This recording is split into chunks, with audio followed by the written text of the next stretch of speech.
हामी आज नेपालको पहिलो सुरुङ मार्ग होइन त के भन्छ दाइ त्यसलाई? यो आधुनिक नेपालको यो पहिलो सुरुङ मार्ग हो। कालमै सुरुङ एउटा बनेको थियो। यहाँबाट यो चाहिँ गाडी कुद्ने गरेको यो पहिलो सुरुङ मार्ग छ। अब अरूको त अब यो भाग्यमा टन्ने बनिरहेको छ। अब यो मेरो चाहिँ पहिलो अनुभव हो सुरुङ मार्गको। दाइको के हो भन्नुहोस् दाइ, भन्नुहोस्। राजन भाइ चाहिँ मेरो गाडीमा राजन भाइलाई मैले यो नेपालको फर्स्ट आधुनिक सुरुङ मार्ग घुमाउनु पाउँदा मलाई एकदम खुसी लागेको छ। मेरो गाडीमा राजन भाइ आज घुम्दैछ। सायद यो मेमोरी उसले मलाई लाइफमा कहिले बिर्सिँदैन, मेरो अनुहार बिर्से पनि। दाइ बोल्नुहोस्। सुरुङ मार्ग प्रवेश यहाँ सबैजना सुरुङ मार्गकै बाटो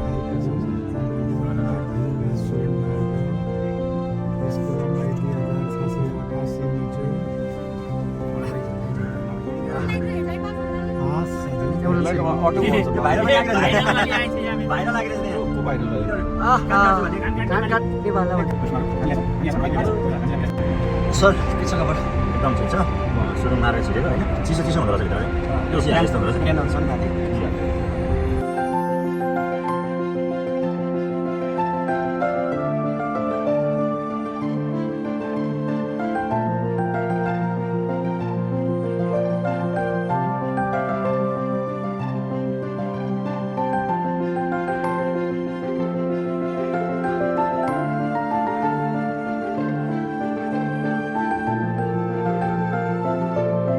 हामी निस्किसक्यौँ हो त।